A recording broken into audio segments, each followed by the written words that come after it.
Halte 1, le modèle excellent.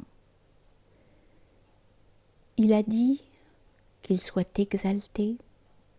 Certes, il y a pour vous dans l'envoyé d'Allah un modèle excellent. Uswatun hasanatun. Sourate 33, verset 21. Ce noble verset, je l'ai obtenu par réception mystérieuse, en esprit, car Allah, qu'il soit exalté, chaque fois qu'il veut m'ordonner quelque chose ou me l'interdire, m'annoncer une bonne nouvelle ou me mettre en garde, m'enseigner une science ou me donner une solution à un problème pour lequel je l'ai consulté, m'a habitué à ce qu'il me ravisse à moi-même, sans altérer ma forme extérieure, et à projeter vers moi ce qu'il veut par l'allusion d'un noble verset du Coran, puis à me rendre à moi-même. Je reviens à moi avec le verset, tranquillisé, comblé. Ensuite, par inspiration directe, il me fait savoir ce qu'il a voulu dire par ce verset. Je reçois le verset sans lettres, sans son, ni voix, ni direction.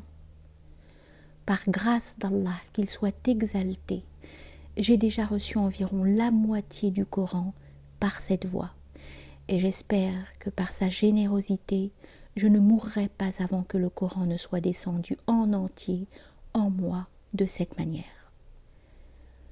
Par la faveur d'Allah, qu'il soit exalté, je suis protégée dans l'intuition quant aux fins et aux moyens. Satan n'a pas de pouvoir sur moi, car la parole d'Allah, qu'il soit exalté, en effet ne peut être transmise par un démon, car il est dit de celle-ci, elle ne peut être transmise par les démons à qui elle ne convient pas et sur laquelle ils sont impuissants. Sourate 26, versets 210 et 211. Tous les versets dont je parle me sont arrivés par cette voie, sauf à de rares exceptions. Les gens de notre voie spirituelle, qu'Allah soit satisfait d'eux, n'ont jamais prétendu apporter quelque chose de nouveau en matière de religion. Ils prétendent seulement apporter une compréhension renouvelée de la religion ancestrale. Ils sont confortés en cela par un enseignement traditionnel qui rapporte, ouvrez les guillemets, la compréhension de l'homme n'est pas complète tant qu'il n'a vu que le Coran a de nombreux aspects. Ou par cet autre qui dit « En vérité, le Coran a une apparence, un cachet, une limite et un lieu d'ascension, ainsi que l'a rapporté Ibn Hibban dans son recueil de traditions authentifiées. On rapporte qu'Ibn Abbas, qu'Allah soit satisfait des deux, père et fils, a dit « Aucun oiseau ne bat des ailes dans le ciel sans que nous ne trouvions cela dans le livre d'Allah, qu'il soit exalté. » Le prophète, qu'Allah répande sur lui sa grâce unitive et sa paix, avait fait la demande suivante en faveur d'Ibn Abbas. « Mon Dieu, donne-lui l'intelligence en matière de religion et enseigne-lui l'interprétation. » Ali, qu'Allah soit satisfait de lui, dans une tradition sûre, rapporte qu'on lui a demandé « Est-ce que l'envoyé d'Allah vous a attribué à vous, les gens de sa maison, quelque chose de spécial à l'exclusion des autres ?» Entendant par là quelque science. Il répondit « Non, par celui qui fend la graine et crée le souffle de vie, si ce n'est une compréhension du livre d'Allah donné à un homme. » Ce qui se trouve dans cette page et dans le texte de ces haltes est de cette nature. Et Allah dit vrai, et c'est lui qui guide sur le sentier. Si quelqu'un veut éprouver la véracité des initiés, qu'il pratique leur méthode spirituelle. Ceux-ci ne nient pas l'exotérisme et n'affirment pas qu'un verset ne veut dire que ce qu'ils en ont compris. Au contraire, ils acceptent les interprétations exotériques en rapport avec les données extérieures, mais ils affirment qu'ils ont compris quelque chose de plus dépassant les apparences.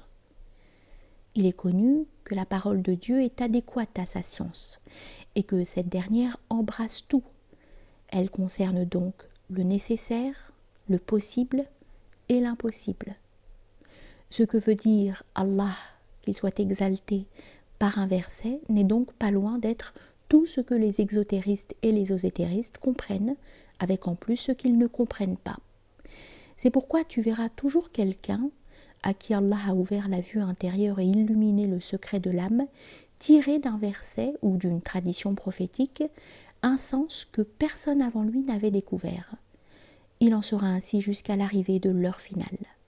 Cela n'est dû qu'à la capacité infinie de la science de Dieu, car c'est lui-même qui les enseigne et les dirige. Nous disons donc que malgré le nombre limité de lettres que contient ce verset, il n'en est pas moins inimitable et impossible à circonscrire par une vérité ou un symbole. C'est un océan exubérant qui n'a ni début ni fin, et tout ce que les auteurs ont pu écrire sur les lois de la religion et de ce monde entre sous son allusion hors de pair. Certes, il y a pour vous dans l'envoyé d'Allah un modèle excellent, si l'on considère la manière dont Dieu a traité son envoyé. Parfois il lui a donné, parfois non. Il lui a été défavorable ou favorable. Il a donné à ses ennemis pouvoir sur lui. Il a fait tourner la guerre tantôt en sa faveur, tantôt contre lui. Il l'a tantôt contracté, tantôt détendu. Il a parfois accédé à sa demande, parfois non. D'une part, il lui dit « Ceux qui ont fait le pacte ne l'ont fait qu'avec Allah. Quiconque a obéi à l'envoyé a par là même obéi à Allah. Si vous aimez Allah, suivez-moi donc, Allah vous aimera. Tu n'as pas lancé quand tu as lancé, mais en vérité c'est Allah qui a lancé. » Toutes ces paroles, au sens fort, amènent à penser « Tu n'es pas toi quand tu es toi, mais tu es Allah. » Cependant, d'autre part, il lui dit « En vérité, tu ne guides pas qui tu aimes. Tu n'es pour rien dans l'affaire, soit qu'il se réconcilie avec eux, soit qu'il les châtie. En vérité, tu ne feras pas entendre les morts et ne feras pas entendre l'appel aux sourds lorsqu'ils tournent le dos. Tu ne peux guider les aveugles et les sortir de leur égarement. Peux-tu délivrer quiconque est dans le feu? Tu ne peux les contraindre. » Par ces paroles et les précédentes, Allah place le prophète, qu'Allah répande sur lui sa grâce unitive et sa paix, tantôt au degré de sa propre dignité sublime, tantôt au rang de l'esclave sans valeur. Ce verset introduit donc à la science d'Allah, qu'il soit exalté, celle de ses qualités, de son indépendance vis-à-vis des créatures, qui, elles, dépendent totalement de lui. Il inclut aussi sa science à l'égard des envoyés, ce qui est nécessaire, possible ou impossible dans leur cas, la sagesse d'Allah dans ses créatures, la relation de causalité entre les conditions de la vie d'ici-bas et celles de la vie future, et d'innombrables sciences inépuisables. Certes, il y a pour vous dans l'envoyé d'Allah un modèle excellent.